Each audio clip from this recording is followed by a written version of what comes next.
My name is Dan Tani. I'm a former NASA astronaut. Now I'm a manager at an aerospace company, and I'm happy to be in Ireland celebrating Space Week.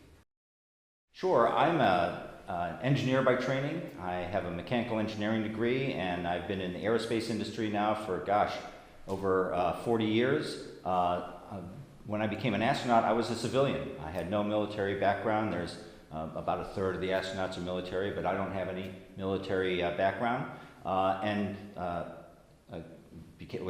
started as an engineer in an aerospace company and moved my way up and sent my application in like thousands of other people, got very, very lucky, and got selected by NASA in 1996. I spent 16 years at NASA, flew in space a couple times, and retired and went back into industry, and that's where it brings me here today. Well, sure, I lived on the space station for 4 months, so you pretty much want to continue your life and enjoy the things you really enjoy. Golf was tougher. I brought some mementos, some pin flags from my favorite courses and some golf balls, but a golf ball doesn't sit on the ground. It floats in front of you, and we don't have any clubs, of course, but I've taken a little stick and I've tried to knock it around. So that's kind of fun. It's really much harder than it is here on the Earth. Running, we run as part of the exercise regimen that we do anyway. It's harder in space because we have a treadmill, but you have to tie yourself down to the treadmill with springs and bungees and really suck yourself onto the treadmill. And that hurts. It's painful on your shoulders and on your hips. And so I didn't really enjoy the running as much as I do here on Earth. And let's see, cooking, all the food that we have is prepared for us, but you can get creative and you can find, I'm going to take the chicken in this package, and I'm going to take the rice in this package and mix it together with some sauce and make something a little bit different. So there's a creative aspect of taking what you've got and creating new meals. So, and music, of course I listen to music up there. So you're living up there, and so you want as much of your regular life or your interests with you as you work on the space station. So sure, I felt like I was able to enjoy my hobbies up in space. Yeah, so you live in gravity for your whole life, 40, 50 years. You go to space for a couple months, you think, okay, it's going to be easy going back to gravity. I'm used to this. But boy, once your body gets adapted to this different environment of weightlessness, it is really difficult to come back to gravity and be completely functional.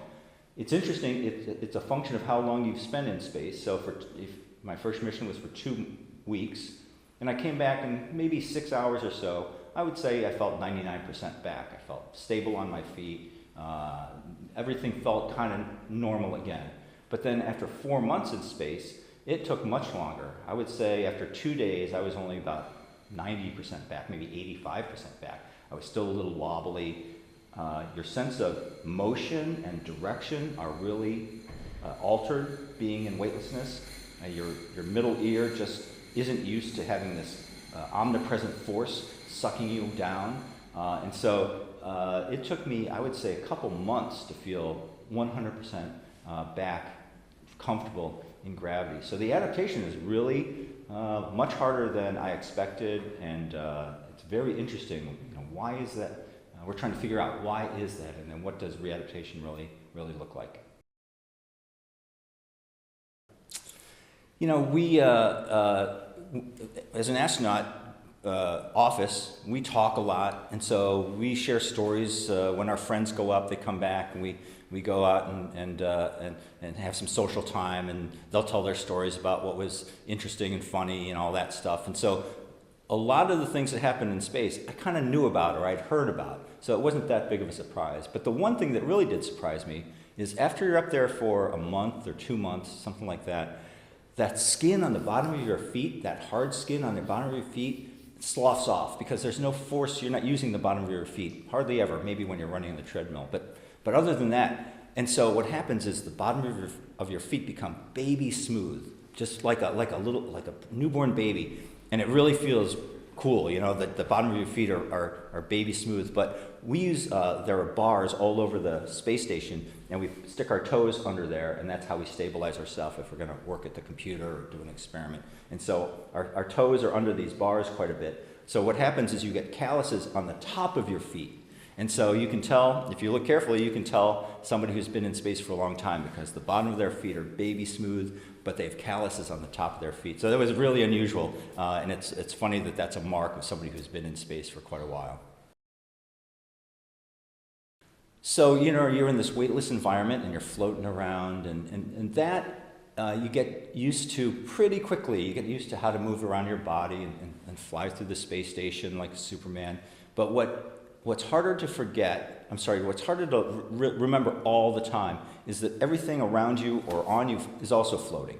And so you've put a pencil in your pocket, or we carry wrenches around because we tighten things all the time. So you take a wrench and you put it in your pocket, and then somewhere, sometime, that wrench floated out of your pocket. It's gone. And they're like, where in the world is that wrench?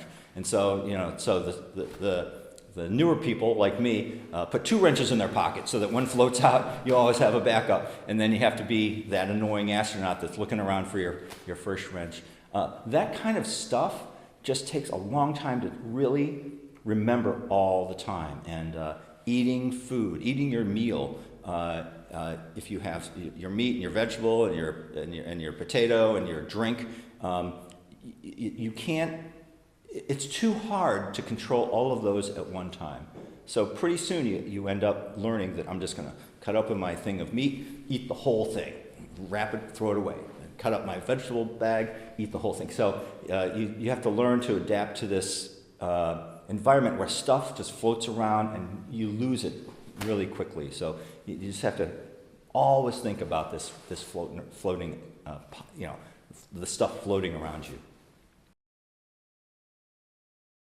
In a way, it did. I mean, we're on the space station. We're about 250 miles above the surface of the Earth, so we're not so far out where the moon, or where the Earth looks like a little marble. We're right up on the Earth, but when you look out the window, you can't really easily see the evidence of people. You don't see cities easily or roads very, very easily. If you look really, really hard, you can see it. But normally, you look out the window and you see, my gosh, a beautiful planet rolling under you, and the variety of textures and colors on our planet Earth is stunning. And I quickly learned or quickly felt a feeling of pride of citizenship. So I looked down and I thought, that's my home. I am so proud to be from that place. And you know, we feel that way about our school or our city or our country or our whatever, but to be able to step back and say, that planet is my home, I feel a kinship with everything on that planet, really was comforting to me, and it was something that I wish we could share with everybody, because once we recognize that all of us are in this all together, then maybe that makes connections to everybody else around us that maybe makes the differences between us a little bit less important. In space, you know, we're only a couple hundred miles above the surface of the Earth, and so like the planets and the stars don't look any different than they do here on a nice dark night at Earth. So I think all that is amazing. But I remember, for me, one of the most amazing things is when we've had different spacecraft come and visit us. So there's a smaller spacecraft that come up and bring us cargo and supplies, stuff like that. And then the big space shuttle comes up and brings people to the space station. That's what brought me up and what brought me home. But I remember watching the space shuttle come and rendezvous with us. And so we would see it about 10 kilometers away, and it's just a bright star. And then over the next, hour and a half, it gets bigger and bigger and bigger. And it was an amazing sight to see this huge spacecraft come slowly and predictably up to the space station to a very precise point. It's amazing that we can align these things to within centimeters, both distance and offset, so that then captures or it connects with the space station. As an engineer, amazing to me. I mean, amazing that we were able to figure out the mechanics, the orbital mechanics, and the control ability of these two machines, huge machines, and put them together. So that would be one of the most amazing things I saw in space. And on Earth, God, the Earth is so amazing in itself. I remember passing over Africa at night, and huge thunderstorms over Africa on that particular night. Actually, many nights there's huge thunderstorms. And I saw a lightning strike start from the western shore of Africa, western coast of Africa, and then make its way all the way across the continent of Africa. It probably took 5, maybe 10 seconds for this series of lightning strikes to go all the way across the continent. Just amazing thing to watch. So just added to my appreciation of the beautiful planet that we call home. Yeah, so we do have downtime. What's nice when you go live on the space station is you're a resident there, and so you have basically your evenings free, and then we get a day and a half. We work half a day on Saturday, and so we have half of Saturday free, and usually all Sunday free. And so that's really a pleasure to have downtime. So what I did was I would listen to music, I would listen to podcasts.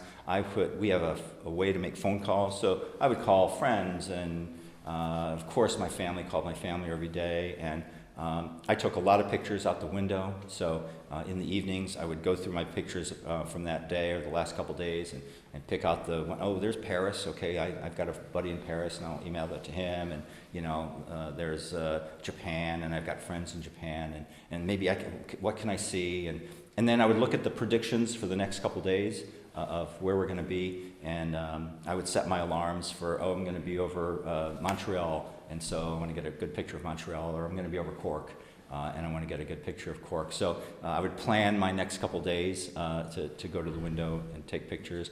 I'm not a big gamer, so there are some people that play computer games and stuff.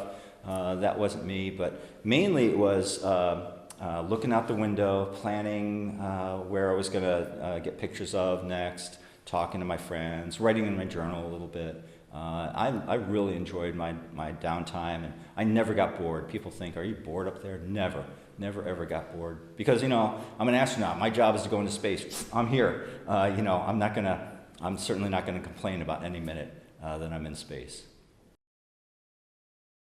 Spacewalks are really interesting because, well, first of all, it's an honor to be asked to do a spacewalk. That means that NASA and the astronaut office has the trust in you, that you have the ability to go out and build or fix the space station. And so, it's an honor to be asked to do a spacewalk. The suit is big and bulky and uncomfortable, and so when you're in it, every motion takes force, and it's exhausting. And you're in that suit on a real EVA. You're in that suit for 10 or 12 hours. It's a long day inside that suit, so it's uncomfortable. All you have is 22 ounces of water in a bag to drink. That's the only thing inside the suit for you to eat or drink. But you put the helmet on and click the gloves on and switch the battery on. Now you are an autonomous spacecraft. And when you open the hatch and you float out and you hold on to the space station, now you used to look out the window, to look out of the space station out a window this big. Now you have a whole helmet of space and Earth around you. And honestly, as soon as we go out of the hatch, we're concentrating on our task. Where's the bolt? Where's my thing? What's the next procedure I do? Where do I put my feet? Do I have the right tools? Am I talking to my partner? So it's all procedure, all business. But there are brief moments where you go, hey, that's Los Angeles, California, going by there. That's really, really fantastic. Or sometimes your commander or Capcom on the ground will say, hey, Dan, take a breather here. We're ahead of schedule. Take a breather here. We're going to go over London and take a look down there. And it's a fantastic night in London. So take a look. So we do have those moments. But then once you get inside after 6, 7, 8 hours after a spacewalk, And now you can get out of the suit. And that's really where the enjoyment is. You've done your tasks. You can get something to eat. And now you can sort of relive those stories, those experiences of being outside in this fantastic environment, working on this magnificent machine, and seeing these incredible sights. No, I wouldn't say I was scared. We know it's dangerous, and when you sign up to be an astronaut, you sign up for the whole thing. There are scary elements, but we're trained to think about everything that we can think of that can go wrong, and we have a response to all of those things that we think that we have thought of, and so you feel a little confident that you're ready for any of those things, but you also recognize that there are things that maybe we haven't thought of. So, we have to trust yourself that you'll be able to handle those. And so, no, I don't remember ever being scared, but I equate it to driving on the motorway here in Ireland. It's, you think you have trust in your car and the people that worked on the car, and you have trust in the drivers that are driving at 100 kilometers an hour head on into you, right, that they're going to stay in their lane. So it doesn't help you to be scared. It is helpful to understand that there are dangers, and you can do things to help mitigate those. But you have to trust the people around you and the people that worked on your machine, and that's what we do in space. We are up there to do a job. We want to do our job. We trust that everybody, all the engineers and managers, have made the right decisions to put you in the right place, or in that place at that time. And so we know bad accidents have happened, and we've had really bad outcomes. We kind of accept that as part of exploration, and we don't want it to happen, but we understand it's there. But we don't let the fear or the worry consume us. Sure, yeah, I'm here with Blackrock Castle Observatory to celebrate Space Week. Ireland is huge in Space Week. They have so many events, and it's really my personal goal to bring the awareness of space up from 5-year-old and 6-year-olds up through secondary school into the university, to make sure the people of Ireland know that they can be involved in space. They can work in space. They can do the things they can do and study can influence where we go in space from now on. So, we're going to go to the moon. We're going to go to Mars. We're going to need all sorts of specialists for that, not just the engineers and the scientists, but every specialist, law and business and fashion design and food science, all those. And I know the talent in Ireland is immense, and I just want to make sure that we illuminate the possibilities of working in the space industry, regardless of what you're good at, because we need the best people across all expertise, and Ireland is rich in talent and skills. And so I want to see many, many more of the Irish people get involved in the space industry. So that's sort of why I'm here.